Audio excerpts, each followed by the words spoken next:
I don't want you to protest. I don't want you to riot. I don't want you to write to your congressman because I wouldn't know what to tell you to write. I don't know what to do about the depression and the inflation and the Russians and the crime in the street. All I know is that first, you've got to get mad. You've got to say, I'm a human being. God damn it. My life has value.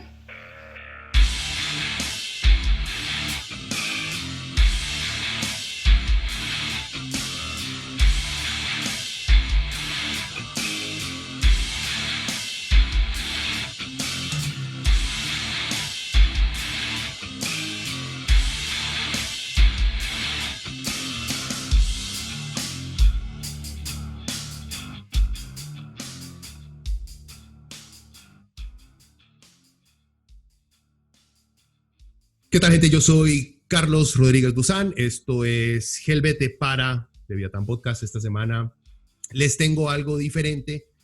Me traje a una conocida que tenía mucho tiempo de querer sentarme a hablar con ella sobre estas cosas. A pesar de lo cercano que estamos, no me había atrevido a traer al programa. Ella es Jessica Barquero, es militante del Partido de los Trabajadores. Trabajadora social y fue ex candidata a la vicepresidencia de la República en el 2014. O sea, gente, la abuela tiene aspiraciones y sabe de lo que está hablando y por eso quería hablar con ella hoy. ¿Cómo estás, Jessica? Hola, hola, muchas gracias por la invitación. Es un gusto, la verdad. No. Honestamente, el placer es mío. Como te digo, honestamente, hace mucho tiempo tenía ganas de tenerte por acá y ya por fin me atrevo. Gente, antes de empezar, nada más les repaso, vean. Me traje a Jessica porque quería hablar principalmente de tres cositas. Quería hablar del 25 de noviembre que acaba de pasar con respecto a la situación de la mujer. Jessica nos va a explicar un poquito porque ella estuvo por allá. Ella es de verdad ponerse las botas y salir a la calle, no como muchos de nosotros que nos quedamos en el chante. No, ella está en las calles, entonces sabe un poquito más de estas varas. También le vamos a entrar un poquito a la respuesta de la pandemia desde la perspectiva de ella, y como los que no saben, el PT es un partido de izquierdas, de verdad, y le entramos al final un poquito más a la situación, no a la situación, sino a hablar un poquito sobre la izquierda en Costa Rica. Pero entonces, antes de pasarle el micrófono a Jessica, porque lo importante es que es ella, no yo, pero para seguir la tradición, nada más, el disco que les quería recomendar para esta semana no tiene nada que ver con los temas que vamos a tratar, pero es una banda que descubrí cuando era adolescente y volví a redescubrir hace un par de semanas cuando me puse a pensar qué carajos voy a recomendar en el próximo podcast. Y es Make Yourself, es el disco de la banda Incubus, lanzado en el 99. No es una obra maestra musical para nada, pero aparte de que trae muy buenos recuerdos, es un disco que es un puente entre el rock alternativo y el nu metal de principios del nuevo milenio. Entonces es un disco muy, muy interesante. La mayoría de gente conoce a Incubus por Morning View, que fue el disco lanzado en el 2001, que es lleno de, digamos, de hits. En esa época se escuchaba radio, entonces, que sonaron en todas las radios. Pero Make Yourself es del disco anterior, que es un rock un rock alternativo con matices para la época muy frescos, muy nuevos, muy interesantes, piezas muy, muy pegajosas. No se sale de una vibra bastante pop, rockera, pero tiene, digamos, tiene ese olor de necesidad de llamar la atención adolescente que teníamos a principios del nuevo milenio, que llama mucho, mucho la atención. Tiene unas piezotas que creo que la escuchan una vez y quedan pegados con el disco. Les recomiendo Pardon Me, que es para mí una de las mejores piezas que ha sacado Incubus en toda su historia. Gente, si tienen Spotify, ahí seguro lo van a encontrar en alguna otra parte. Escúchense el disco entero, es muy bueno. Tiene diferentes matices en diferentes piezas, así que vale la pena para los que lo escucharon redescubrir el disco, y para los que no lo han escuchado, o porque son muy huilas o por otra razón, para que le entren a Incubus en su etapa antes de explotar en la escena pop mundial. Les recomiendo este. Y si se quieren poner muchísimo más selectivos, se pueden escuchar el anterior, que es el Science, esto más, que sí es una loquera, pero digamos, es el más accesible. Bueno, Esa es la recomendación de la semana. Ahora sí, Jessica, pongámonos serios, diría un par de personas por ahí. Te quería preguntar, bueno, mira, el 25 de noviembre lamentablemente también fue, lamentablemente para el movimiento, fue la muerte de Maradona, ¿verdad?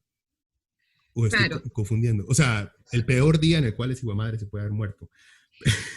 sí, sí, fue exactamente ese día y bueno, también generó todo un debate en el movimiento, tanto aquí como, bueno, por supuesto en Argentina, ¿verdad? Y en todos los países sobre lo que implicaba la muerte de Maradona precisamente en ese día y cómo lo estaban abordando tanto figuras públicas como la gente en general en redes sociales y cómo se estaba manifestando por eso.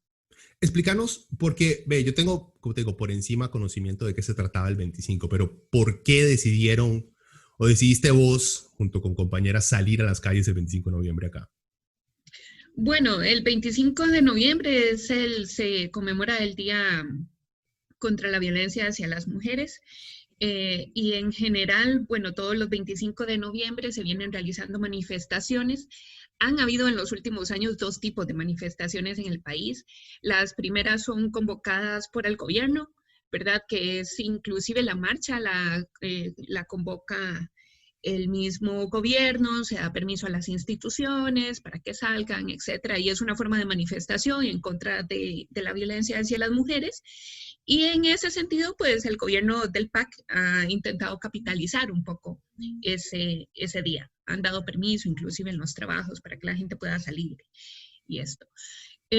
Ahora, se realiza esa manifestación en la mañana, que este año no se hizo por razones de la pandemia y el gobierno pues no iba a convocar, y se realiza siempre una manifestación en horas de la tarde, noche, entre 5 o 6 de la tarde, donde esa sí está convocada por los movimientos de mujeres y más bien sale pues como en rechazo un poco o a mostrar la otra cara, ¿verdad? Denunciando más bien el papel del gobierno y la desatención a, pues, a la protección y a la seguridad de las mujeres y denunciando el número de femicidios que han ocurrido durante el año. Este año, entonces, la manifestación que se realizó fue convocada, bueno, este año no solamente en San José, sino también en distintas partes del país, alrededor de unas 12 actividades por ahí se realizaron en distintas zonas, en San José, en Grecia, en Pérez Celedón, ¿verdad? Y eso expresa también pues el descontento que hay en distintos lugares y cómo las mujeres se han venido organizando también durante este periodo. La idea, Jessica, la idea de la manifestación es demostrar el descontento por lo que está ocurriendo para crear, digamos, para tratar de demostrar eso en la sociedad, o tienen algún tipo de, no sé, de políticas o de leyes en mente que quisieran que el gobierno empezara a tomar o a aplicar o a tomar en serio. Sí, en realidad, bueno, como el movimiento es muy amplio, en general hay distintas consignas o distintos temas que se incorporan por cada una de las organizaciones.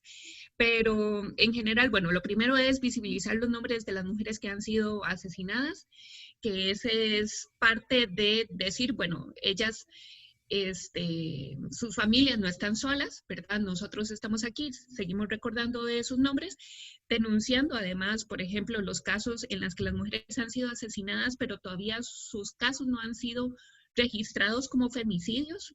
Este es un tema interesante porque en el país en realidad hay el femicidio, lo que establece el Código Penal es que solamente se da en casos en los que hay una relación de pareja o, digamos, eran novios o esposos, ¿verdad? Directamente, pero si la relación terminó antes, eso no se contabiliza como femicidio, digamos, a la hora de juzgar al agresor, ¿verdad? O sea, tampoco, perdón que te meta la cuchara, o Uh-huh. sea, tampoco digamos, un loco que vea a una mae en la calle, le gusta, la mae no le da pelota, el mae va, la viola, la mata, eso no es considerado un femicidio, aunque claramente lo sea.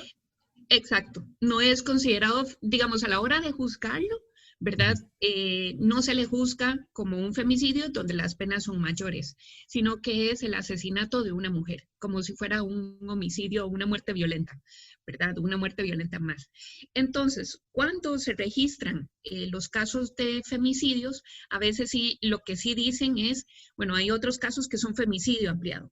Es decir, sí mataron a la mujer por razón de su género, pero a la hora de juzgarlo no se le va a juzgar como un caso de femicidio. No sé si me explico, esto es medio enredado. Sí, no, yo lo que te iba a decir es, porque te iba a dar, digamos, mi interpretación que puede ser errónea, porque yo he escuchado mucho gente que cuando se trae lo del femicidio dice, no, es que la mató por ser mujer. Hay mucha gente que dice, no la mató por ser mujer, la mató porque estaba celoso, o la mató porque la madre no le dio pelota, o un montón de tonteras que eventualmente como que se pierde la definición porque muchos no entendemos. O sea, lo que yo entiendo por femicidio es que la maté porque el madre que personaliza las balas, perdón. El tipo la mató porque no específicamente porque se ve como mujer, sino porque como ser humano tiene algo único que solo una mujer posee, que él no puede tener y que al ella no dárselo, entonces él le quita la vida. O sea, la relación amorosa, él quiere tenerla con una mujer, entonces al matarla, la está matando por mujer porque ella le está negando esa, bueno, en la mente del mal, ¿verdad? Obviamente. La mujer no le debe nada a ningún hombre, pero en la mente de estos maes, al decir la mató por ser mujer, no es porque físicamente se vea como mujer. Yo sé que es cavernícola la que estoy tratando de llegar, pero muchos de nosotros maes somos muy cavernícolas a la hora de interpretar estas varas, y cuando escuchamos la mató por mujer, uno hace, son toque, pero al mae no le gusta matar doñas, o sea, ¿acaso la mató porque se ve como mujer? No, idiota, es porque ella tiene, él quiere ciertas cosas que solo una mujer le puede dar, y al no poderlas obtener, reacciona de una manera asesina y violenta. No sé si por ahí más o menos. Sí, por ahí va. Vamos a ver, por ejemplo, el femicidio, ¿verdad? Como está establecido en el artículo 21 de la Ley de Penalización de Violencia, es cuando se sanciona las muertes de mujeres a manos de sus cónyuges o de sus parejas actuales. Eso es, nada más, ¿verdad? Ahora, el femicidio ampliado, que es el concepto, digamos, más que se tiene en convenciones internacionales y que es parte de las exigencias del movimiento, es en el que se incluyen aquellas muertes violentas de mujeres, sí, por su condición de género, pero donde no había una relación de matrimonio o de unión libre. Es decir, puede ser una muerte después, durante el noviazgo, después de un divorcio, luego de que terminaran una relación de hecho, ¿verdad? O las que ocurren en el espacio público porque hubo un ataque sexual. Es decir, este tipo de concepto de femicidio lo que intenta incorporar es que no tiene que ser necesariamente mi novio actual o mi pareja actual, ¿verdad? Quien me mate para que se considere femicidio. Puede ser que la relación ya haya terminado y por eso es un femicidio. Digamos, el tipo la mata porque precisamente sigue habiendo una obsesión con ella, ¿verdad? Y por la relación que había. Y entonces, en ese sentido del movimiento, lo que también estaba exigiendo, parte de las exigencias, es que se incorpore el femicidio ampliado también dentro de la Ley de Penalización de Violencia, ¿verdad? Porque en general, digamos, en el país, inclusive para decir si un caso fue o no un femicidio, se puede durar inclusive más de un año. Es decir, los nombres de las mujeres que han sido asesinadas por femicidios y que llevamos este 25 de noviembre a la marcha, fueron inclusive algunas mujeres, nombres de mujeres que fueron asesinadas a finales del año pasado, ¿verdad? Y que hasta ahora están entrando en el conteo o en el registro que hace público el gobierno. Pero por el momento hay, por ejemplo, durante este año, 41 casos de mujeres que todavía no han sido registradas como femicidios, ¿verdad? Que todavía no han sido evaluadas, por así decirlo, para ver si fueron o no un femicidio. Entonces, bueno, parte de esa lentitud y de ese trato al abordar el tema de violencia contra las mujeres se sumaba a las exigencias que tenía el movimiento este 25 de noviembre, y nosotros particularmente desde el PT y también otras organizaciones nos hemos sumado a exigir la declaratoria de emergencia nacional ante el tema de la violencia de género. Es decir, por ejemplo, cuando se declaró una emergencia nacional en el país, se pueden destinar recursos de manera mucho más efectiva para que se trate ese tema, como lo hemos visto ahora con la pandemia, ¿verdad? Entonces, lo que pasa es que el gobierno viene argumentando que no se puede hacer esa declaratoria de emergencia. Desde hace 2 años lo dijo Patricia Mora. No se puede hacer una declaratoria de emergencia por la situación fiscal en la que se encuentra el país. Entonces, lo que hicieron fue en su momento sacar no recuerdo cómo se llama exactamente, pero es como un acuerdo de prioridad nacional para tomar el tema de la violencia. Pero esa prioridad nacional básicamente es una carta de buenas intenciones y que ahora en el contexto de la pandemia pues queda en letra muerta, ¿verdad? ¿Vos crees, te pregunto, bueno, yo me puse a ver las cifras de femicidios en América Latina y somos, digamos, una de las regiones, bueno, primero que todo, América Latina en el mundo es una de las regiones más violentas del mundo. Obviamente también íbamos a caer dentro de una de las regiones más violentas contra la mujer, no solamente física. Pero estaba viendo, o sea, no lo estoy diciendo como una excusa para nada, porque es un problema claro. Pero, o sea, Costa Rica está mal, pero no está tan mal. Digamos que tal vez tratando de ser el abogado del diablo del PAC, estamos mal, pero no estamos tan mal en comparación a América, a Centroamérica y a Argentina, que trajimos a Maradona, que creo que Argentina está entre los primeros en el mundo en femicidios. Me puedo estar equivocando, porque en alguna parte lo había leído. Mi punto no es decir, no hagamos nada, es decir, puta, estamos mal, pero no estamos tan mal como el resto de América Latina, lo cual debería preocuparnos aún más porque estamos rodeados de una criminalidad. O sea, siento que es más difícil lograr un cambio político y social estando rodeados de tan pésimos ejemplos. Como que sería muy bueno poder avanzar en estas cosas. Como te digo, no estoy abogando porque estamos bien, no hagamos nada. No. Pero, digamos, trato de razonar la lentitud política de muchos de estos maes cuando sacan estas cifras. Ya como para distraernos de nuestros problemas. Es como, vea, ma, usted está mal, sí, pero su vecino está peor, así que quédese callado mejor. You know, ma, eso a mí no me arregla el problema, joven. ¿Verdad? Sí, de hecho uno ve, por ejemplo, yo veo estadísticas del Salvador y aquello es un escándalo, ¿verdad?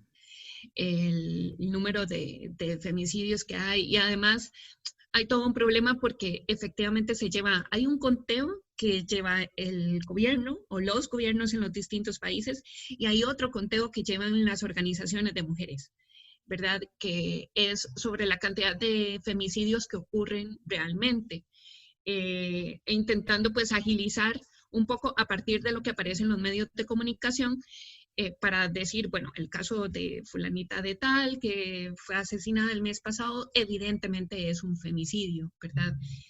Precisamente por esta lentitud que, o sea, ocurre aquí y ocurre en todos los países. El detalle es que, bueno, sí hay un tema político de cuál es la disposición que hay para dar prioridad a la vida o no a la vida de las mujeres. Es decir, por ejemplo, declarar emergencia nacional puede ser algo que es visto como exagerado, pero por ejemplo, cuando fue la huelga contra el plan fiscal, el gobierno hacía unos meses había dicho no vamos a declarar emergencia nacional contra la violencia, no hay plata para eso, no podemos destinar recursos, la situación fiscal del país está grave. Y unos meses después saca una declaratoria de emergencia nacional para poder contratar más médicos para que atendieran los hospitales por el tema de la huelga contra el plan fiscal. Es decir, hay una intencionalidad, digamos, política y en ciertos momentos, ¿verdad? Cuando ocupan enviar un mensaje, esa sí es una prioridad. Evidentemente que no, es obvio que el tema de la atención de la salud de la gente es prioridad, pero lo hacían también en un momento en el que estaban enfrentando una difícil situación con la gente en huelga, con el sector salud en huelga, ¿verdad?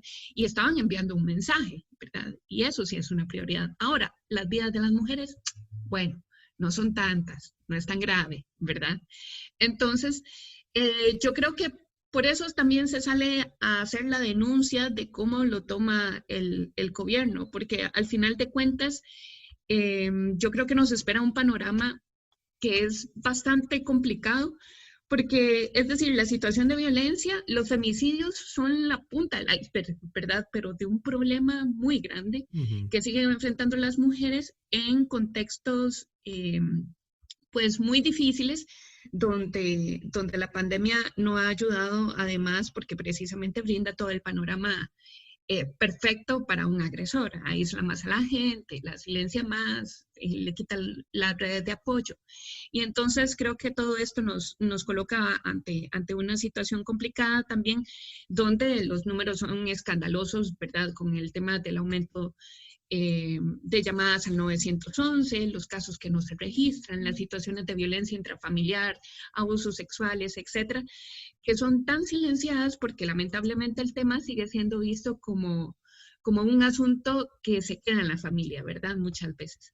Y eso pues también debería de llamarnos la atención.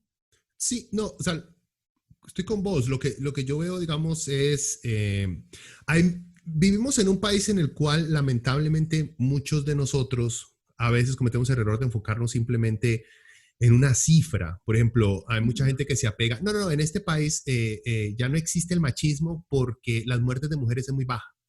Pero vea Ujú, más, si usted ve las cosas basadas en simplemente un dato en una parte, aislado de todo lo que está alrededor, obviamente no va a haber un problema más grande.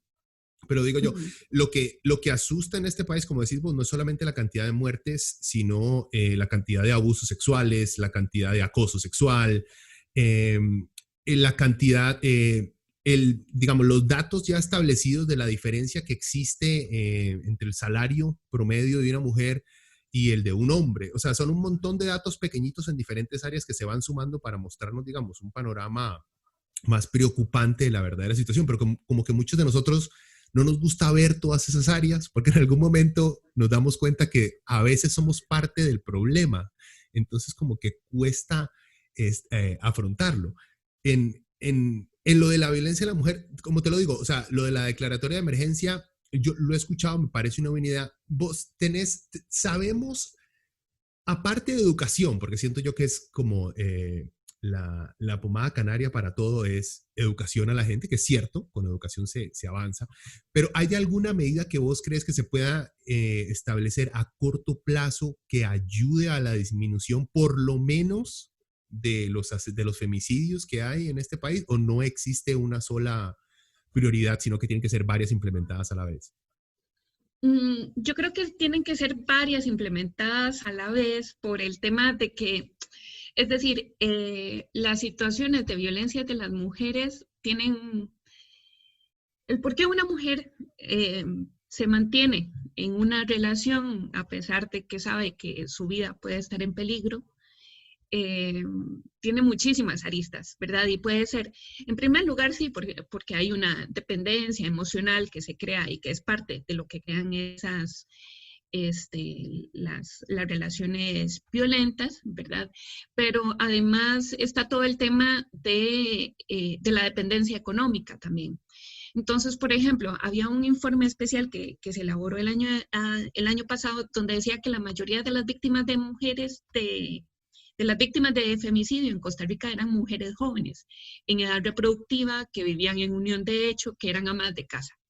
Es decir, ya eso nos indica que ya indica una advertencia, ¿verdad?, de que es importante trabajar en medidas que aseguren también el acceso de las mujeres a trabajo, a educación, a empleo, a vivienda, para que puedan tener facilidades de independencia económica, ¿verdad? Es decir, muchas veces las mujeres se tienen que quedar en relaciones violentas, ¿verdad?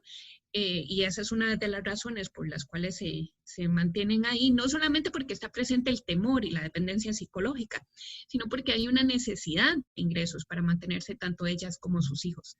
Si vos no puedes salir a pagar un alquiler vos sola y garantizar los alimentos, posiblemente es necesario, entre comillas, ¿verdad? Mantenerse dentro de esa relación que sí le garantiza pues los recursos que ella no tiene. Sobre todo en un contexto como este, donde los niveles de desempleo son escandalosos, ¿verdad? Y donde además los niveles de pobreza están en un 26% en el país y esa pobreza ya de por sí tiene un rostro femenino, ¿verdad? Que está marcado pues por toda la situación en la que nosotras históricamente nos hemos encontrado. Sí, o sea, entonces, como te digo, bueno, lo que vos estás diciendo, lo de que tienen que ser varias medidas.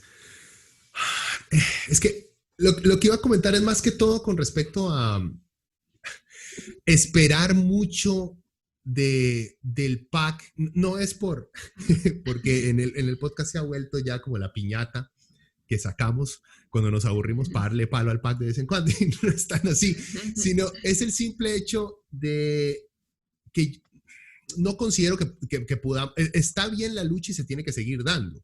Sin embargo, con un medio ambiente, por así decirlo, político en el cual como que se ha creído en lo progre, que es el PAC, que es un término que yo veo que como que aquí en Costa Rica se ha inventado eso de ser progresista, tico, es algo único, siento yo acá, que es mucho de simbolismo, nada más. O sea, el PAC está muy dispuesto a levantar la bandera LGBTI en casa presidencial, que está bien, que no hay ningún problema, pero que dar la lucha a ellos de pecho a los derechos de las parejas gays fue algo como, no, mejor se lo damos a la corte y que decían ellos y así nos lavamos las manos nosotros. Claro. Pero como que les cuesta a ellos poner el pecho, sino no, vamos a pelear por una causa. O sea, no creo, si no pudieron hacerlo con la comunidad LGBTI, con las mujeres, o sea, veo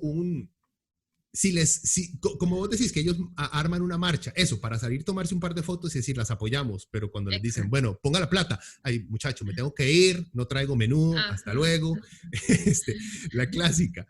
No le veo mucho futuro a ellos, con este gobierno, digo yo.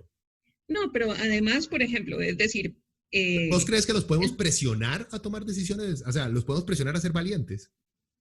Es que lo que pasa es que, bueno, se necesita que el movimiento sea muchísimo más fuerte y que haya participación de distintos sectores, no solamente los movimientos de mujeres, ¿verdad? Que tradicionalmente se ve como si fuera un problema de ellas, ¿verdad? De nosotras las mujeres. Y, por ejemplo, el sector sindical sigue faltando en esta lucha y es necesario unir las luchas de los distintos sectores para crear mayor presión. Ahora, yo creo que es cierto que el PAC y el Frente Amplio, porque Patricia Mora es la que está al frente del Instituto Nacional de las Mujeres, y en realidad una cosa es el discurso y otra cosa son los hechos, ¿verdad?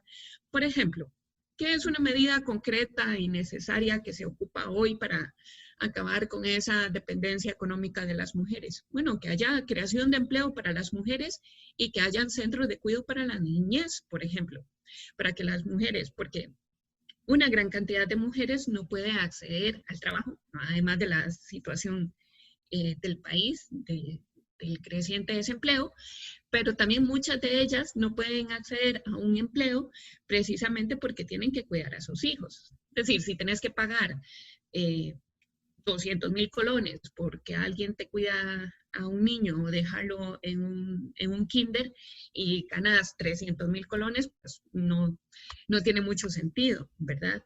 Entonces, ese tema de garantizar que el cuidado de la niñez, que tradicionalmente ha sido recargado sobre nosotras, es fundamental también para que las mujeres puedan acceder a un empleo. Y la creación de ofertas de trabajo, pues, es fundamental. Entonces, yo creo que el gobierno tiene opciones de cosas, de medidas que aunque pueden no verse directamente vinculadas con el tema de violencia, aunque también hay que tomar otras medidas, evidentemente, como por ejemplo la mejora de los servicios, las delegaciones de atención a la mujer, la cantidad de albergues que hay, etcétera, etcétera, etcétera, ¿verdad? Pero hay medidas estratégicas, ¿verdad? Como el tema de la creación de empleo, que ayudan precisamente a combatir esa dependencia económica de muchas mujeres. Y es que es complicado porque son medidas que pueden realmente ayudar a salvar vidas, ¿verdad? Porque son las vidas de las mujeres las que están puestas en juego acá. ¿Vos crees, te voy a hacer una pregunta un poco, no sé, maliciosa. ¿Vos crees, por ejemplo, todas las personas que niegan la existencia de una problemática machista en este país, es porque honestamente no conocen las cifras, no han investigado las cosas, o son simplemente machistas, misóginos que odian a las mujeres y están buscando una excusa para esconder? Porque te lo pregunto porque muchas veces tendemos a echarle la culpa de nuestra situación a la ignorancia de la gente, pero cuando uno ve que hay figuras, digamos, políticas estudiadas en grandes universidades que niegan problemas existentes con cifras y todo, uno hace, puta, ¿será que es ignorancia o será que hay una ideología de, como vos decías, hombres versus mujeres? O sea, eso que los sindicatos no hayan integrado la lucha femenina en este país como algo íntegro de lo que tienen que estar ellos promoviendo porque son parte de sus miembros, son mujeres. Como que también marca que existe todavía esta visión infantil de hombres versus mujeres y peleémonos por tonteras por aparte. Y eso que un mae esté en una marcha en pro de las mujeres, en contra del asesinato de las mujeres, es mal visto por el típico macho, que yo no le doy pelota a eso. Entonces, yo honestamente, como te digo, mi hermana me metió a Twitter, mae, y es la peor cosa que le pude haber hecho caso. Porque, Sí, es lo peor. mae, Es lo peor. o sea, y me dijo, mae, siga este y este y este otro, mae. Y yo, bueno, está bien. Y por ende terminé siguiendo un montón de fachos en Twitter, mae. Y, ay, Dios mío. O sea, seguir a Juan Carlos Hidalgo, a Randall Rivera, yo, mae, no puede ser que este país. Entonces, digamos, te lo pongo así. He visto, he escuchado y he leído a mucha gente en cargos altos, no solamente políticos, sino en medios de información, que no son capaces de reconocer la problemática de la mujer, aunque tengan los datos enfrente. ¿Vos crees que es como te digo, por falta de educación o simplemente porque los educaron machistas y va a ser imposible o muy difícil para que ellos en algún momento puedan reconocer esa problemática? Yo creo que es muy fácil hablar desde una posición de privilegio, ¿verdad? Esa pregunta es muy interesante porque en realidad hay un movimiento muy fuerte, ¿verdad? Que habla de que ya se alcanzó la igualdad para hombres, entre hombres y mujeres.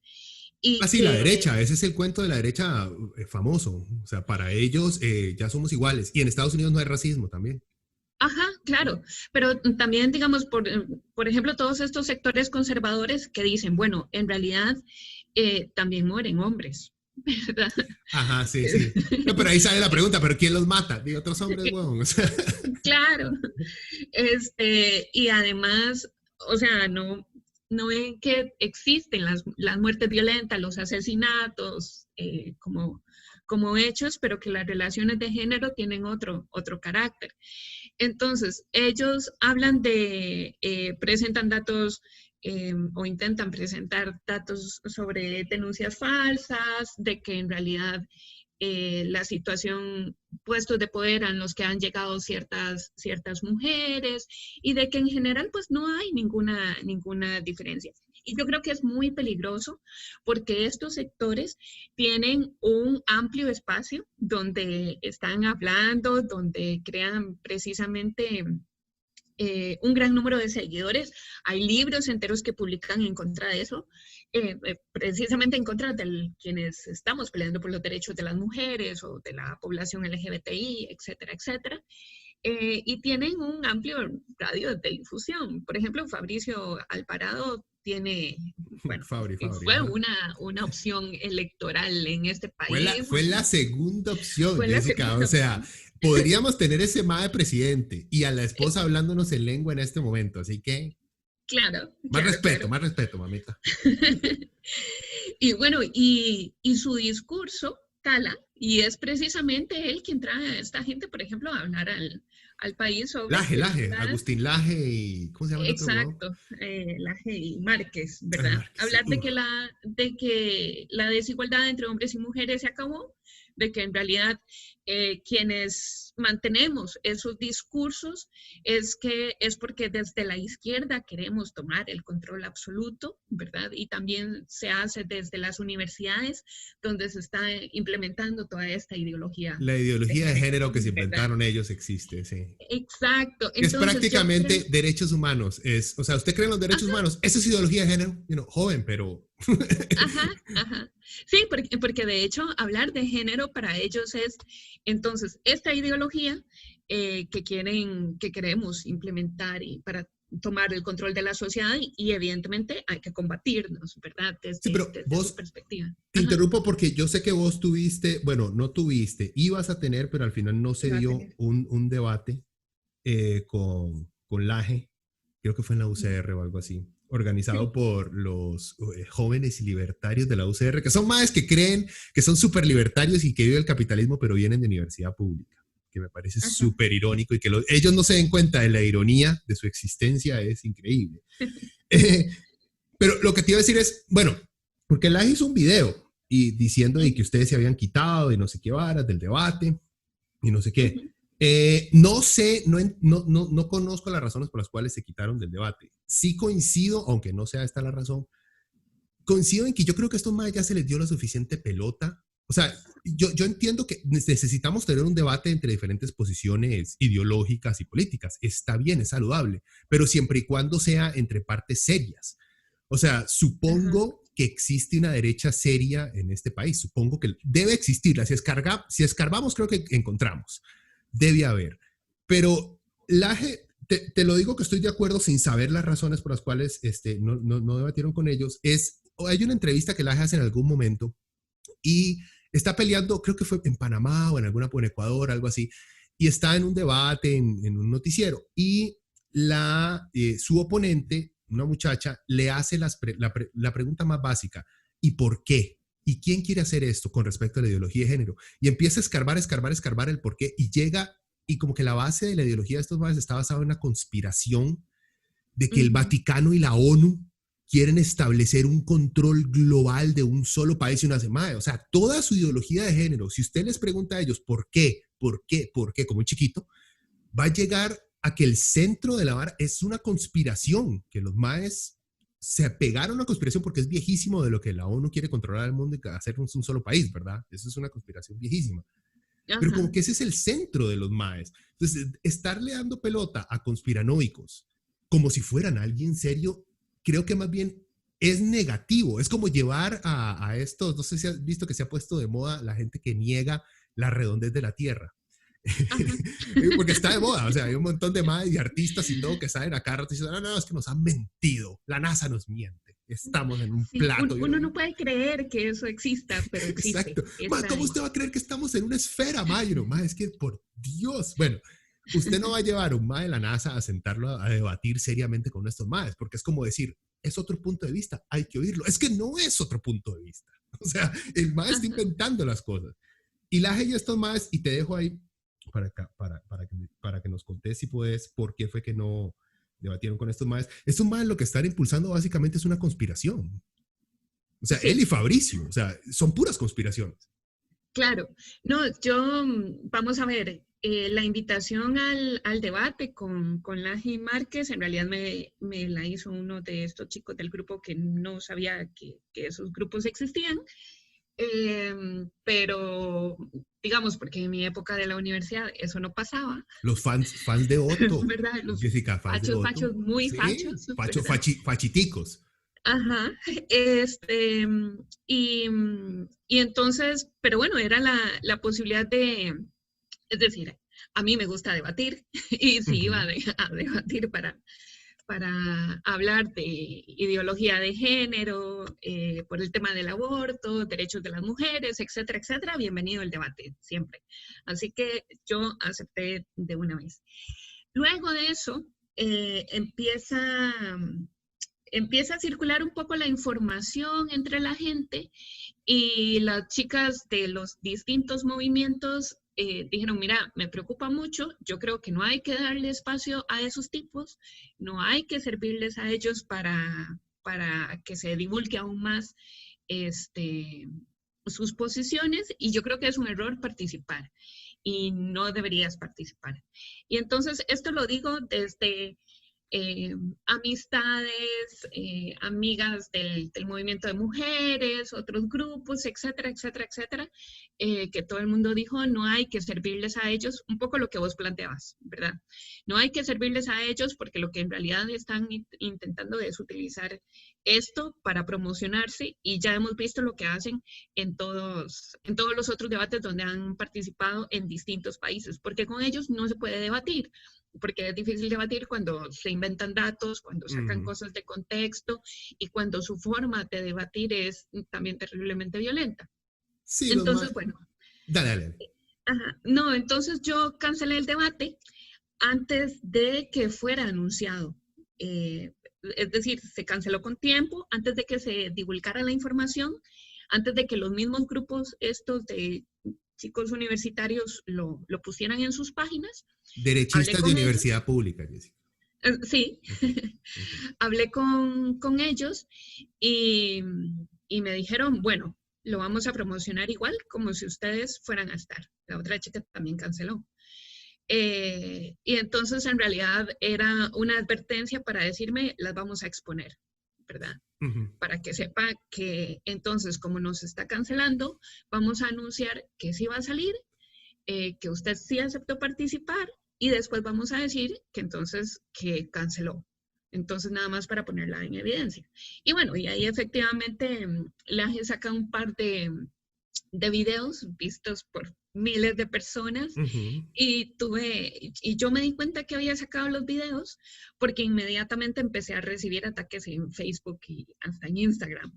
Entonces, porque empezaron a inclusive etiquetarme en las publicaciones de los grupos de esta gente, de sus seguidores, diciendo fulanita de tal, etiquetándome, acaba de cancelar el debate, cosa que no era cierta, y póngale en sus mensajes para presionarla a que participe. Y sus mensajes para presionarme en realidad incluían de todo, ¿verdad?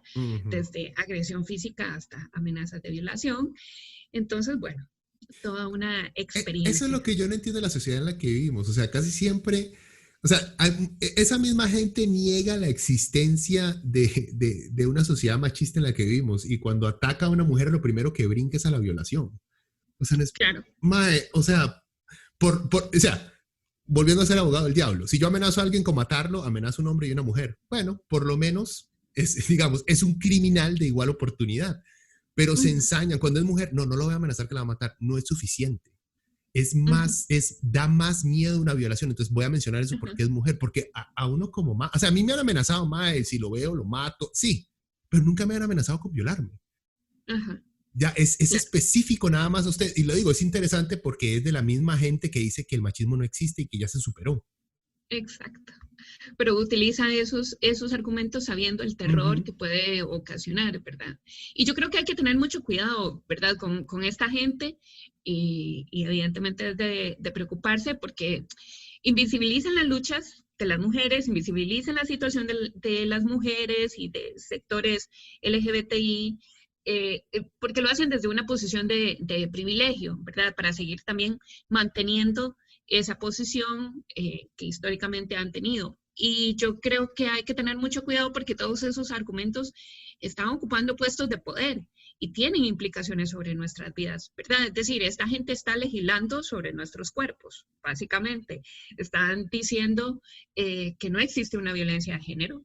Van a haber proyectos de ley que están relacionados con la ley de penalización contra la violencia. Van a ver ahora los proyectos o han estado viendo estos proyectos de la protección del niño de la vida antes de nacer, no sé qué, ¿verdad? Entonces, nos colocan en una situación muy compleja y muy, muy peligrosa también, y pues el trabajo que tenemos que hacer es muy grande. Sí, pasemos, como te digo, porque yo podría aquí seguir y podríamos seguir compartiendo anécdotas de Agustín Laje y de los puede derechistas. Ser con una cerveza después, entonces, sí, expandemos. Y de los, ya te dije, y de los libertarios de universidad pública que odian la ayuda económica del gobierno hacia la gente, porque eso es pésimo, pero ellos están en una universidad pública. Claro. Yo no puedo, o sea, es que a mí no me cabe en la cabeza la ironía de su existencia, ¿me entiendes? O sea, no lo puedo superar, ma. Bueno, antesito de pasar, porque quería nada más ver más o menos, porque tengo me ha sorprendido la respuesta global a la pandemia que estamos viviendo, al COVID-19.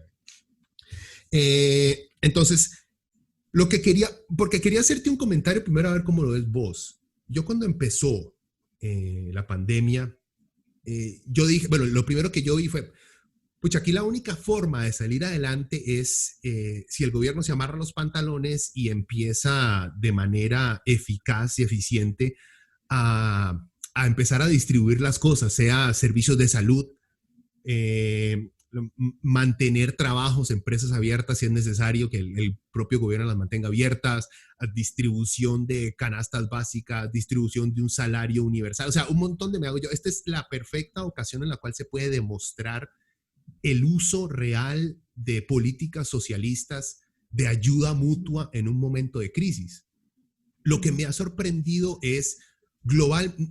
Bueno, hay países, no sé, Nueva Zelanda creo que es una excepción y hay otros países que son excepciones por lo robustos que son sus programas sociales. Pero por lo menos en América Latina, incluyendo también, digamos, anglosajón, Estados Unidos y Canadá, no hemos visto eso. O sea, aquí el gobierno tenía yo no sé si ya se acabó su proyecto de mandarle un cheque a la gente que acababa de perder su trabajo y algunos, digamos, Bono Proteger creo que es. Y en otros países como que se ha intentado hacer eso, pero no se atreven a discutir una renta global, por ejemplo, porque ya es, o sea, ya eso es, Stalin llegó aquí y nos cagamos todos, entonces no podemos llegar a tanto, ¿verdad? Pero como que las medidas, como que han querido coquetearle a medidas socialistas, pero se cagan del miedo porque la empresa privada está por un lado de la semana, tenga mucho cuidado con aplicar cualquier cosa que nos daña a nosotros, porque les tumbamos la economía.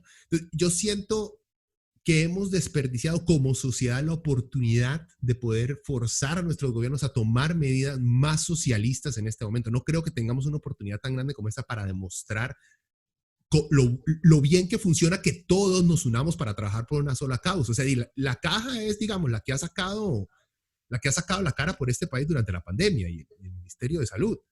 Y creo que, y suena feo lo que voy a decir, pero creo yo que esa va a ser la carta de presentación para las próximas elecciones del PAC.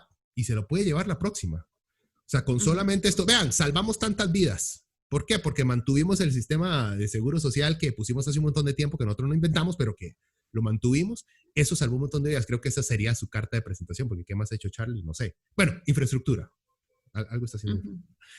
Mi punto es, ¿cómo es vos crees que hemos desaprovechado la oportunidad de poder implementar medidas más, sí, por decirlo de manera sencilla, más socialistas en este país, o simplemente las hemos puesto pero las hemos maquillado con otro nombre para que la gente no se dé cuenta que eso es socialismo?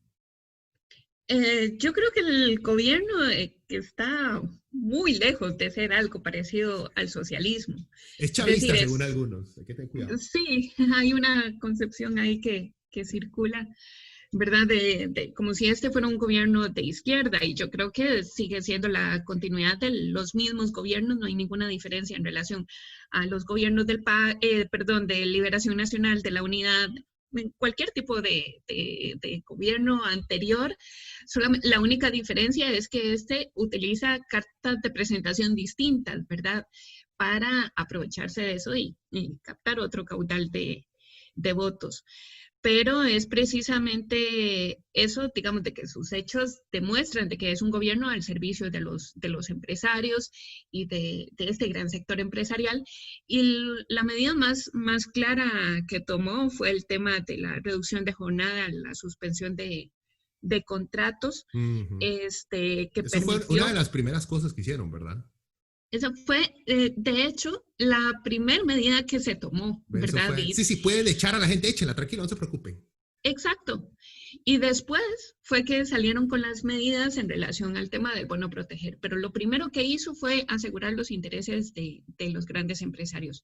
Y en general ahora, por ejemplo, yo atiendo desde mi trabajo gente que está en condición de desempleo, o bueno, que tienen la reducción de jornada.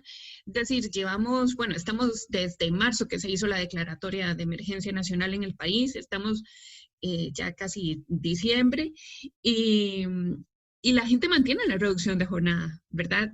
Y eso, Va a costar mucho que lo quiten, Jessica, yo no creo. Sí. Esas medidas neoliberales de shock que ponen, eso cuesta quitárselo de encima, ese es el problema.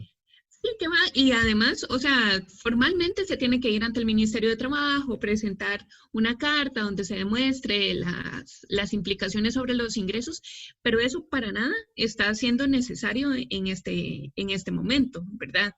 Digamos, en realidad la gente sigue presentando, sigue nada más dándole una una carta hecha como sea a la gente diciéndole, mira, la situación se mantiene y aplicando las medidas que votó o sacó el Ministerio de Trabajo, vamos a seguir aplicándole la reducción de jornada, aunque ni siquiera ya esté o no esté permitido. Simplemente ya es algo como que se hizo parte, ¿verdad?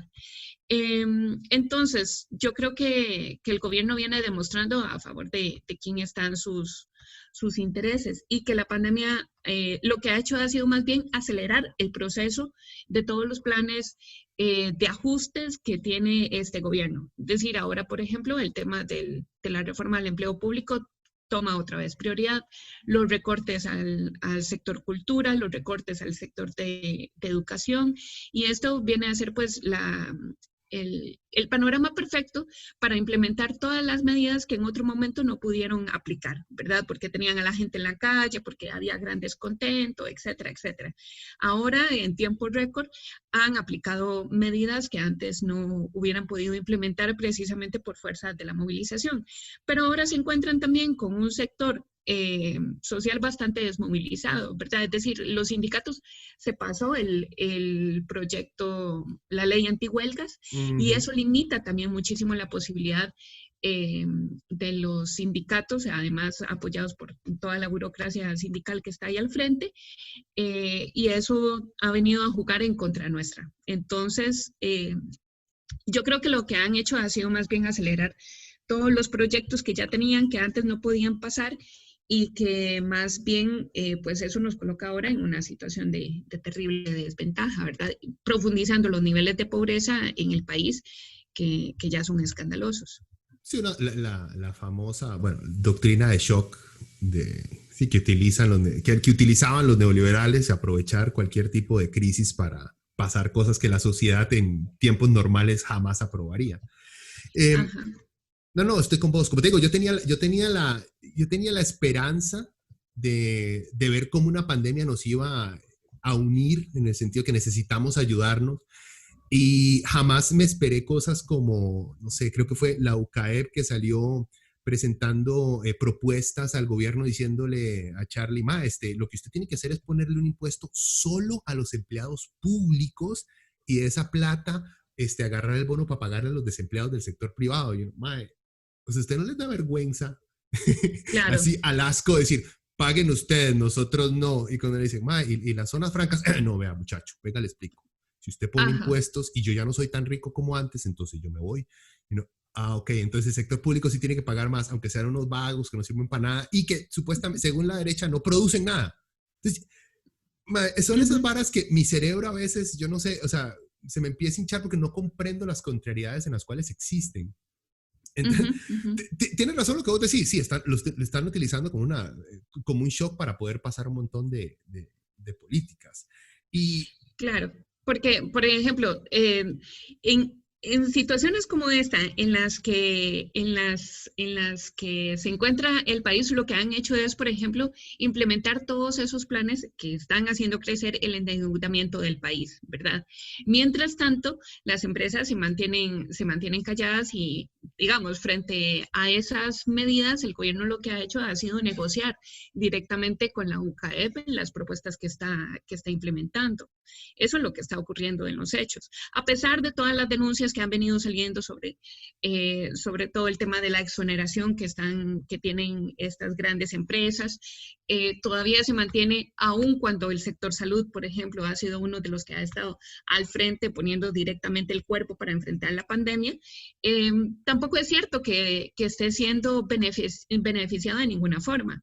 Es decir, el gobierno de las primeras medidas que también tomó fue decir, bueno, no vamos a pasar un aumento salarial para los trabajadores del sector público durante no sé cuántos años, ¿verdad? No van a haber aumentos por el costo de la vida, a excepción del sector salud. Pero ya se dijo, bueno, para el próximo año tampoco el sector salud, la caja no va a tener aumentos salariales, ¿verdad? Entonces, ahí van pasando, y de pronto, proyectos como el de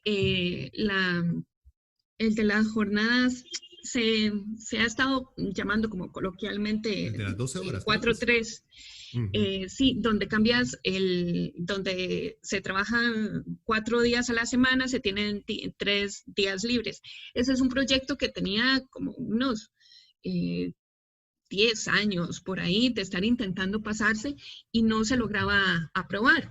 Y sin embargo se saca como un decreto ahora en este periodo, de manera que cambia también el tipo de relación y la jornada laboral. Y eso va a tener implicaciones a largo plazo también para los salarios de los trabajadores, para el pago de otras garantías sociales. Entonces ha sido como de manera acelerada, más bien para atacarnos, ¿verdad? Ninguna solidaridad en este momento. Se nos ha exigido solidaridad a los sectores que menos tenemos y que más pagamos, ¿verdad? Mientras tanto, la solidaridad de la UCAEP se ha reducido a decir, bueno, aquí nosotros ayudamos a poner nuestras páginas web y nuestros medios, nuestros teléfonos para que la gente hagan sus aportes, a hacer pequeñas ayudas, etcétera, pero ellos siguen siendo los grandes beneficiados y eso está ocurriendo en todo el mundo. Inclusive las grandes empresas han seguido creciendo y han crecido mucho más durante el periodo de la pandemia, ¿verdad? Sí, o sea, una cosa que me llamó la atención, y yo a veces, yo no sé si vos lo haces, pero yo a veces escucho cierta gente simplemente para poder gritarle a alguien que no está presente enfrente mío. O sea, me pongo a escuchar a veces Matices de Monumental con Randita Rivera. Y, mae, o sea, es que vos no sabes, sí. yo no sé si escuchaste, era Randall, Daniel Sucher y Jorge Benavides, estos dos economistas. Viera usted, estaban hablando de la economía gringa, ¿verdad? Entonces, era un programa de 1 hora de ellos vanagloriando el trabajo de Trump en la economía gringa. Y aparte de los fachos van a fachar, no hay nada más que hacer. Pero lo que me llamó la atención es darme cuenta cómo esa gente toma cosas por hecho como si fueran una ley natural. Trump ha hecho un increíble trabajo porque le ha quitado impuestos a grandes empresas y Wall Street está bien. Y ya. Y punto. Eso es lo único que nos importa. No importa nada el récord de derechos humanos del MAE, cómo ha destrozado ciertos sectores económicos, cómo hay filas de gente en Estados Unidos que se está viendo en varios estados, filas de gente con ayuda, porque necesitan ayuda para comer. O sea, es de ellos tres, digamos, me esperaba todo lo que dijeron. Lo que me preocupa, como te digo, es que el resto de la gente asuma como un hecho, como te digo, científico, es que usted económicamente lo que tiene que hacer es no cobrarle impuestos a las grandes empresas, punto. Eso es un hecho económico, teórico que todos deberían saber, porque estos dos maes le dicen a Randall eso, le dice, es que cualquier economista sabría que lo que hay que hacer es cortarle impuestos y no, mae, no, ustedes economistas de la derecha dicen eso, pero hay un montón de maes con premios Nobel que dicen completamente lo opuesto, o sea, no es una ley. Y eso es lo que te digo, va con todo esto. A mí lo que me da miedo de todo esto es cómo hemos permitido también, y creo que es por la simplicidad del discurso que tiene, porque es fácil entender. O sea, se lo explican a uno en 2 pasos. Yo tengo un empleo, yo le pago a usted. Si a mí no me cobran mucho, entonces yo le sigo pagando a usted. Se acabó la explicación. Yo entendí. Entonces, como que parte de la facilidad de ese discurso de la derecha, de que se le queda a nuestra gente pegada en la cabeza, es lo fácil que es. Y a la izquierda le ha costado mucho explicarle en 1, 2, 3 a la gente cómo económicamente ciertas cosas nos beneficia. Y nada más quería, una última cosita antes de darte paso, es el hecho de que aquí, cuando decimos que el PAC está del lado de los grandes empresarios, es cierto, lo único que yo le añadiría a eso es a ciertos grandes empresarios. Ha dejado a algunos por fuera que están puteados con Charlie, que le dicen chavista y comunista y todo, aunque chavista y comunista, bueno, son cosas diferentes. Después debatimos si Chávez fue o no un buen socialista, pero es diferente. Pero como hay sectores privados de este país que odian al gobierno porque no está del lado de ellos. O sea, uno puede ser de derecha y no querer a toda la empresa privada. Uno solamente tiene campo para ciertos compas. ¿Ya? Y usted los ve ahí, los asesores que tiene Charlie, las relaciones con zonas francas y con sectores turismo, y usted ve por dónde va su amor a cierta zona. Entonces, nada más para no generalizarlos, entre ellos también se odian. Sí, yo creo que de hecho, bueno, los cambios que han habido en la UCAEP durante este año reflejan que ahí hay un conflicto, ¿verdad? También a lo interno de la burguesía de este país, por distintos proyectos, por temas que quieren impulsar, inclusive diciendo, bueno, no, el gobierno no está impulsando la agenda que nosotros realmente queremos. E inclusive, bueno, los mismos quiebres que hubo en la conformación de la UCAEP, donde también hubo renuncias, exigencias de salida, etcétera. Entonces sí, creo que hay diferencias ahí como internas que sí han estado quedando en evidencia, ¿verdad?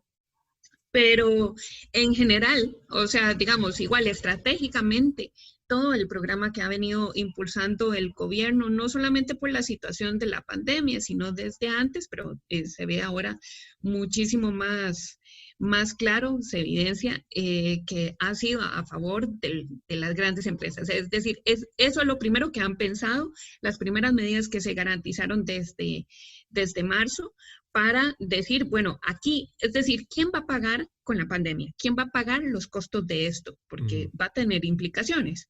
Bueno, lo va a pagar la gente, ¿verdad? Lo van a pagar los miles de desempleados, las miles de personas que están quedando con una reducción de jornada o sus contratos se ven suspendidos durante este periodo. Pero los empresarios, esos sí no van a pagar nada. Y a esos no les vamos a tocar, ¿verdad? Sus bolsillos y vamos a garantizar que aún con la situación de la pandemia, pues que todo quede bien, ¿verdad?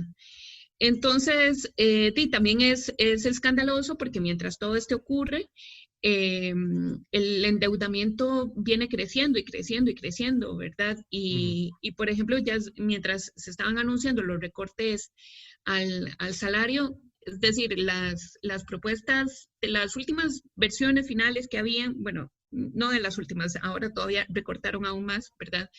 Pero en el pago de la deuda para el 2021, por cada minuto nosotros vamos a estar, el Estado va a estar pagando 9,4 millones de colones, ¿verdad? Por minuto. Ese es el peso que tiene la deuda, ¿verdad? Por hora pagamos 562 millones de colones, ¿verdad?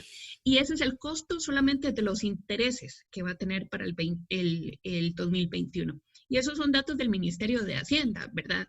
Entonces creo que el panorama también es bastante complicado de lo que nos espera. Y el gobierno del PAC, bueno, no hay forma de decir que un gobierno como este es socialista o se acerca, ¿verdad?, a eso.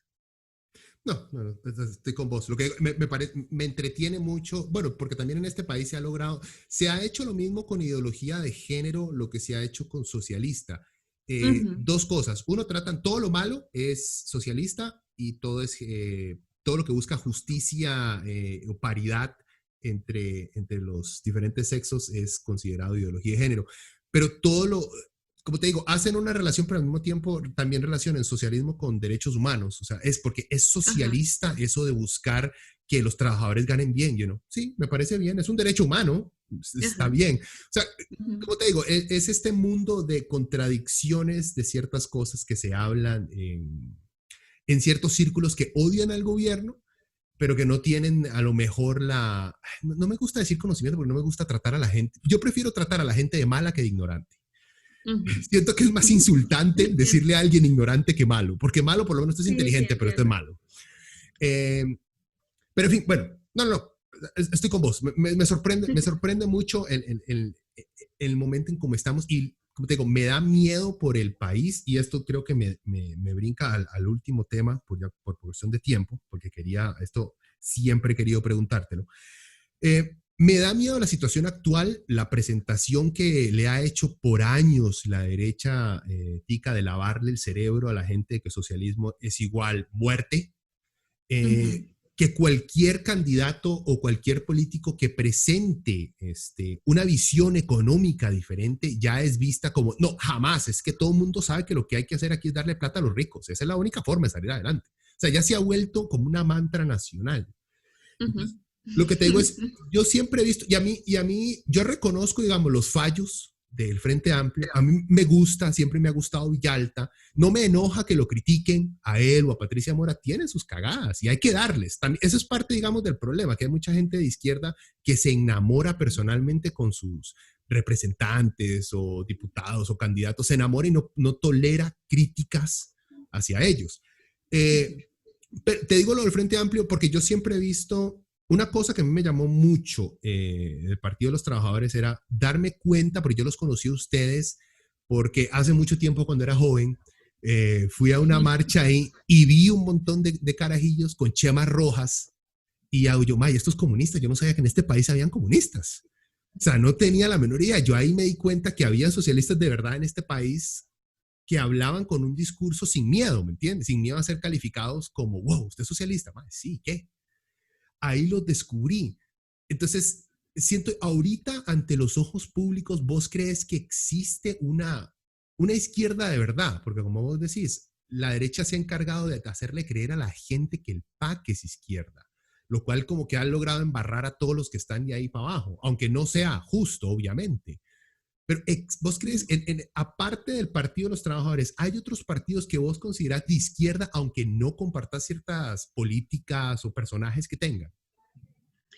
Bueno, lo que pasa es que ahorita estamos dentro del espectro de la izquierda, estamos nosotros y está el Frente Amplio. Y con el Frente Amplio tenemos claras diferencias. Es decir, parte fundamental de eso es el apoyo de Villalta, digamos, para hablar nada más del último periodo, el apoyo de Villalta al tema de la reducción de la jornada, que podrá tener tuvo un discurso muy vehemente, ¿verdad? Que fue bastante compartido en redes sociales. Puede golpear mucho la mesa, pero al final de cuentas votó Dio su voto por la reducción de la jornada, la suspensión de contrato, permitiendo que hoy montones de personas estén pues en condiciones mucho peores, sabiendo perfectamente que no era una cosa de el compromiso lo ponemos hoy los trabajadores y mañana lo ponen las empresas. Eso no iba a pasar, es obvio, ¿verdad? Entonces, bueno, creo que eso es bastante criticable. Pero ¿vos crees que eso es ¿vos crees que eso es por inocencia o por complicidad? Porque el Frente Amplio siempre ha querido ser la pata izquierda del gobierno, por así decirlo, ¿verdad? En esa mesa, intentando proyectarse como la izquierda responsable. Y que viene inclusive parte de toda su elaboración más profunda, que es en relación al comunismo, a la tica, ¿verdad? Que es una versión de respeto a la institucionalidad. Okay. Y bueno, entonces eso es lo que hoy los hace también ser parte del gobierno. Es decir, yo no me podría imaginar cómo se siente, digamos, cómo tiene estómago Patricia Mora para sentarse a la par del, no sé, de los otros ministros que vienen aplicando todas esas políticas, ¿verdad? De Pilar Garrido. ¿Cómo se siente a la par en un consejo de gobierno y sale hablando de la importancia de la lucha contra la violencia hacia las mujeres, sabiendo que por el otro lado se están aplicando medidas como las que llevan a las mujeres a condiciones de pobreza como las que no hemos tenido en décadas, ¿verdad? Entonces, bueno, sí, ahora lo que pasa es que dentro del concepto amplio de la izquierda y tal, pues el Frente Amplio se ve como una alternativa, tienen activistas muy valiosos, gente que en realidad con las que hemos estado en las luchas sociales, ¿verdad? En distintas luchas y que seguiremos estando ahí, pues a su lado, pero eso no quiere decir que no les tengamos críticas y por eso somos partidos distintos también. Sí, no sería lo mismo, obviamente. Claro, creo que es muy complicado el panorama. Ahora habrá que ver cómo se ve el panorama para las siguientes elecciones, porque por ejemplo a mí me sorprendió y escandalizó en las últimas elecciones porque cada vez el discurso se iba poniendo más a la derecha, ¿verdad? Juan Diego presidente, Jessica. Juan Diego presidente, eso fue terrible, ¿verdad? Entonces, y parecía una competencia entre cada vez pongámonos con un discurso más a la derecha para simpatizar, ganar simpatía de la gente. Entonces, ahí entró todo el mundo. Y yo creo que No, y en eso las es... próximas, ¿vos no crees que Trump nos ha, porque Trump yo creo que ha embarrado un poquito, aquí hay muchos seguidores de Trump, ¿verdad? Hay muchos, mira, como te Sí, digo, es increíble. entre comillas, economistas de derecha de este país que los medios más llevan a entrevistar a la situación actual demuestran que son derechistas asquerosos que les vale un carajo los derechos humanos, la decencia internacional, o sea, mae, es, lo que digo es, yo siento más bien que con Juan Diego nos hubiera ido menos malo que con el facho que nos van a tirar para las próximas. Yo lo veo peor más bien. Sí, es una cosa, yo la verdad no sé cómo va a ser el panorama para las siguientes elecciones, porque Hay que en suspirar, hay realidad, que suspirar. sí, sí. En realidad, por ejemplo, yo creo que ha calado muy profundo todo este discurso de la derecha de dividirnos, ¿verdad? Nos Ujú. siguen dividiendo y eso nos tiene entre trabajadores públicos, trabajadores del sector privado, por ejemplo, ahora les cayó muy bien el tema de la pandemia para decir, Ah, sí. no, es que los trabajadores del sector público son los que tienen grandes privilegios. No, es que entonces a ellos es a los que hay que tocarlos, ¿verdad? Porque no han tenido ningún problema con la pandemia, Sí, pues hay sí. que atacar las convenciones colectivas, son unos vagos, etcétera, etcétera. Sí, ¿no escuchaste a Pilar Cisneros diciendo que el problema de la desigualdad económica en este país era que el sector público ganaba más que el sector privado? Claro, sí, sí, Madre, por Dios. sí. Y una entrevista que fue ampliamente divulgada por gente que uno dice, ¿en serio? ¿En serio tienen acuerdo con esto? Digamos, están poniendo atención a lo que está diciendo. Y yo creo que todo esa serie de investigaciones, entre comillas, que durante años estuvo sacando, por ejemplo, Teletica para hablar de los privilegios, los puestos privilegios del sector público, atacando las convenciones colectivas, Ujú. fue nada más una preparación para lo que se vino en este último periodo, ¿verdad? Que fue la ley antihuelgas y que ahora va a ser la reforma del empleo público, ¿verdad? Y yo creo que también el sector sindical ha tenido una gran debilidad porque sindicatos en este país, solo en el sector público. Hay esfuerzos pequeños, nosotros tenemos un trabajo también del sindicato de trabajadores del sector privado, pero es muy difícil formar sindicatos en el sector privado, ¿verdad? Precisamente porque al día siguiente los despiden bajo cualquier excusa. Eso es lo que te iba a decir, o sea, según la legislación nacional, uno, en cualquier empresa privada, uno tiene la libertad de crear un sindicato privado, pero sin embargo en este país no existe ningún sindicato privado grande, establecido, que negocie con, o sea, no existe. Como te digo, No. existen intentos, como decís vos, pero un sindicato fuerte que diga que el sindicato, un ejemplo que se me viene a la mente, de Amazon, de Costa Rica, se va a sentar a negociar, eso no existe en este país. Que me llega a mí a pensar, ¿existe entonces la libertad sindical en un país en el cual la empresa privada no tiene sindicatos privados?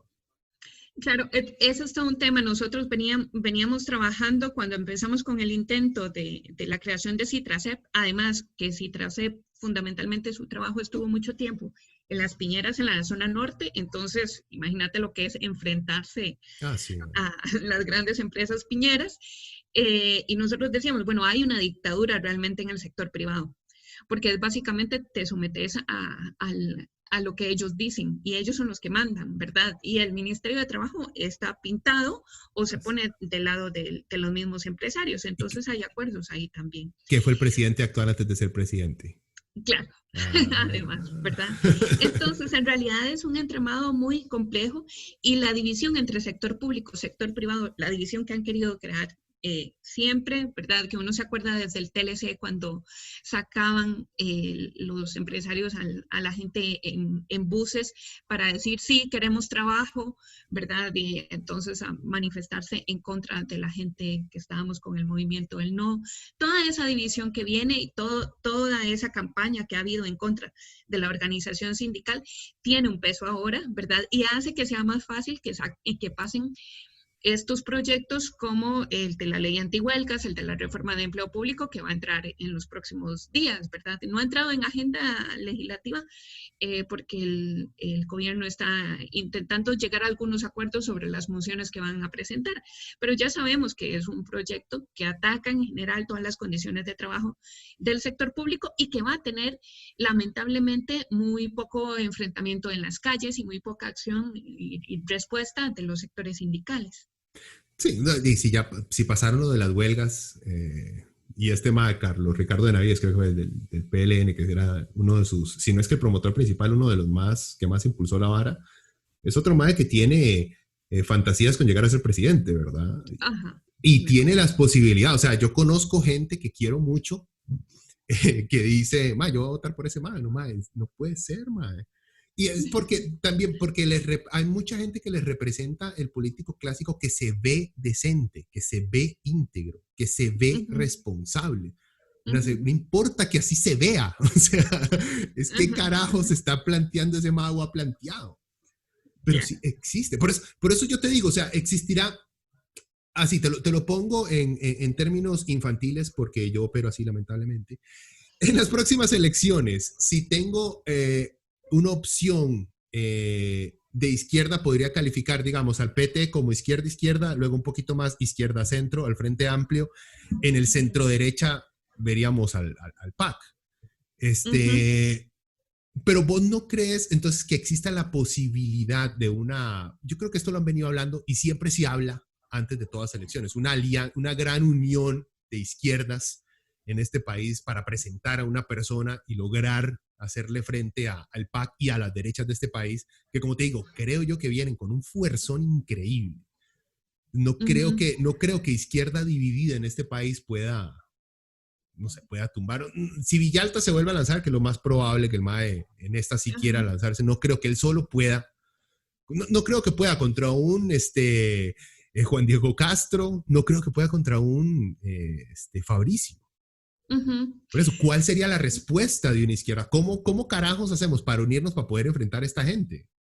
Sí, nosotros siempre cuando nos presentamos a las elecciones explicamos que la presentación del partido, que por cierto ahora estamos con todo el trabajo de la renovación de estructuras a nivel cantonal, siempre explicamos que en realidad el programa que nosotros planteamos es un programa socialista que va, es decir, en contra de todo este sistema, que inclusive nosotros nos estamos metiendo a jugar en el terreno del enemigo, por así decirlo, ¿verdad? Con reglas que no son las nuestras, en un escenario que no es el nuestro y donde está planteado todo para que no nos den el espacio. Las elecciones pasadas, por ejemplo... Bueno, pero no te refieres al terreno del enemigo, no te refieres al marco democrático, sino al marco en el cual se aplica la democracia en este país, ¿o cómo es?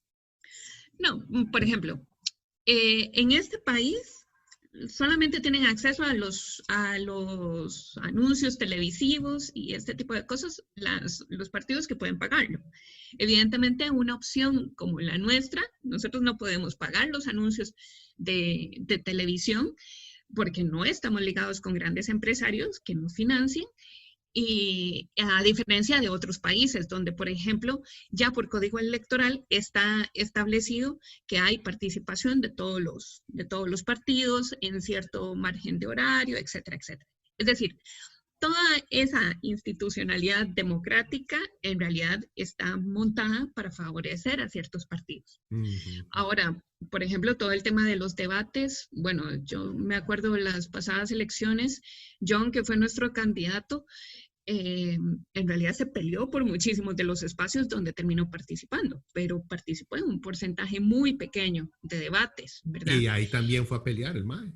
Sí, yo lo vi. Llamó la atención. O sea, a mí me gustaba mucho esa actitud del MAE, así, y te soy honesto, me gustaba mucho esa actitud, pero me gustaba más esa actitud para un diputado, no para un presidente. Y puede ser que sea porque porque así me criaron de que hay que ser un toquecito más calmado, pero puede ser, pero son cuestiones de gusto, ¿me entiendes? No, claro, bueno, esa actitud, por ejemplo, a mucha otra gente servía como para llamar la atención y decir, y sirve. Bueno, de pronto es gente así la que ocupamos, ¿verdad? Tener tener al frente y diciéndole las verdades que muchos desearíamos, ¿verdad? Por ejemplo, al Juan Diego Castro, a Fabricio, a cualquiera de estos que se estaban presentando.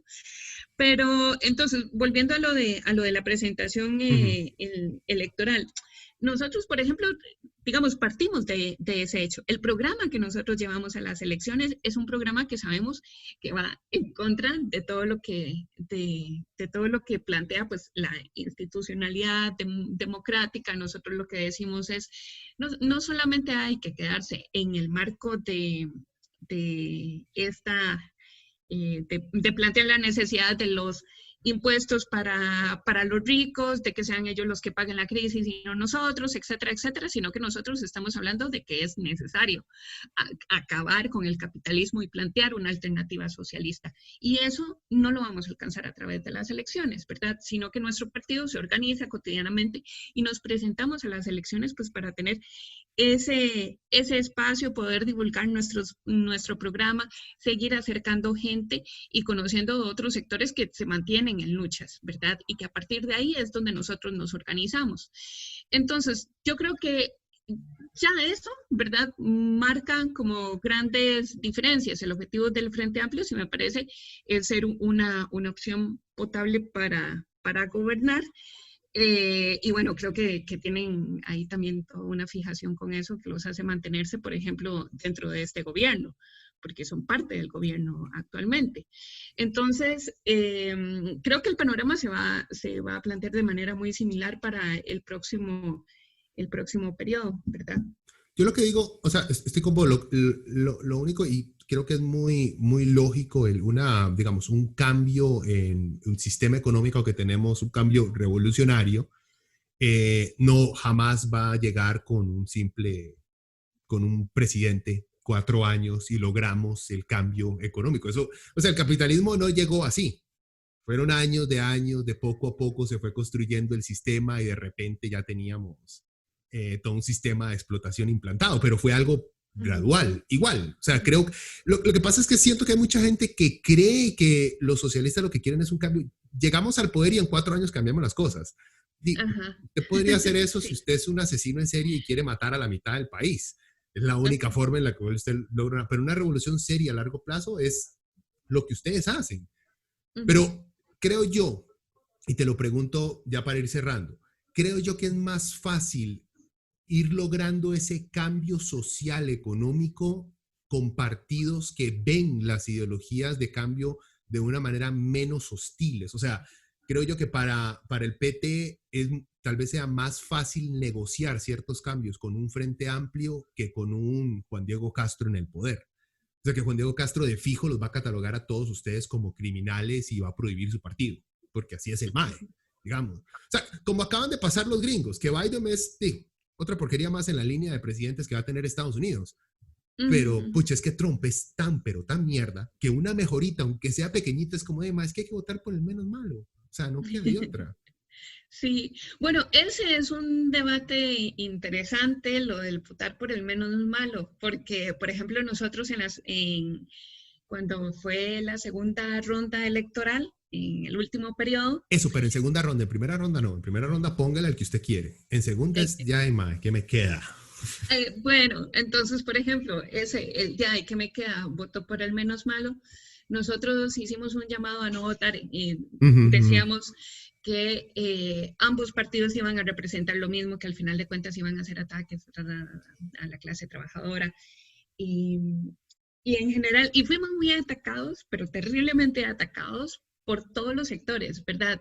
Desde la gente más, digamos, los sectores que tenemos en la GAM, que nos apoyaron, que han sido activistas que han estado con nosotros, que, o sea, nos reprocharon durísimo, ¿verdad? Ese llamado a no votar, diciendo, bueno, es que hay que votar por Carlos Alvarado y hay que votar por el PAC. Hay que votar en contra, exacto. Hay que votar en contra de Fabricio, etcétera, etcétera. Pero también nos ocurrió que la gente que tenemos por ejemplo, en la zona norte, ¿verdad? En otras zonas más alejadas del país, nos reclamó terriblemente el que no estuviéramos llamando a votar por Fabricio, diciéndonos, y eso a la gente le parece raro, ¿verdad? Acá. Porque decía, pero si ustedes han estado con nosotros, este gobierno nos ha tratado malísimo, el PAC nos ha tratado fatal y ustedes no están llamando a votar en contra del PAC, no quieren llamar a votar en contra si les parecía una paradoja ¿verdad? extraña. Exacto, a ellos les parecía incomprensible, ¿verdad? Entonces, no solamente está la visión de uno que tradicionalmente ve como, bueno, por los derechos humanos y no sé qué, por lo menos va a tener una opción, un discurso diferente al de Fabricio, ¿verdad? Sino que ahí estaba todo el tema de la represión que había sufrido la gente por el gobierno del PAC en el último periodo, ¿verdad? Entonces, al final de cuentas, había toda una discusión con eso, inclusive hubo gente que dijo hay que sacar a la gente del PT de la marcha del 8 de marzo, porque verdad, utilizan todo el discurso democrático, pero después hay que sacar a la gente del PT de la marcha a golpes. Más es que sus chemas son muy rojas, ese es el problema. Sí, sí. Entonces, porque no llamaron a votar al PAC, entonces no pueden estar aquí. Y entonces, bueno, se generó todo un debate y al final de cuentas se vino toda la aprobación del plan fiscal, se ha venido todo el tema de la pandemia y sobre todo después de los 3 meses de huelga que especialmente tuvo el sector educación y de todo lo que implicó y está implicando el proyecto del plan fiscal para la gente, dijeron, bueno, de pronto es que en general el por qué se gobierna, hacia qué sectores se están beneficiando de este gobierno, en realidad sí, es que no notaban opción, digamos, no había ni una ni otra opción. Entonces, es todo un tema eso, de si hay una opción más fácil con la cual, sí, yo creo, con la cual dialogar. Yo estoy con vos de que todavía se puede, es una vara, yo en eso he cambiado de parecer, no voy a decir evolucionado porque suena como que ya encontré la respuesta correcta y no es así. He cambiado de opinión, al principio era como vos, si no tengo una opción que me represente a mí y a las necesidades que siento yo que tengo, yo, la gente alrededor mía, que me represente, que siento que va a ser un cambio en el país, entonces mejor no voto.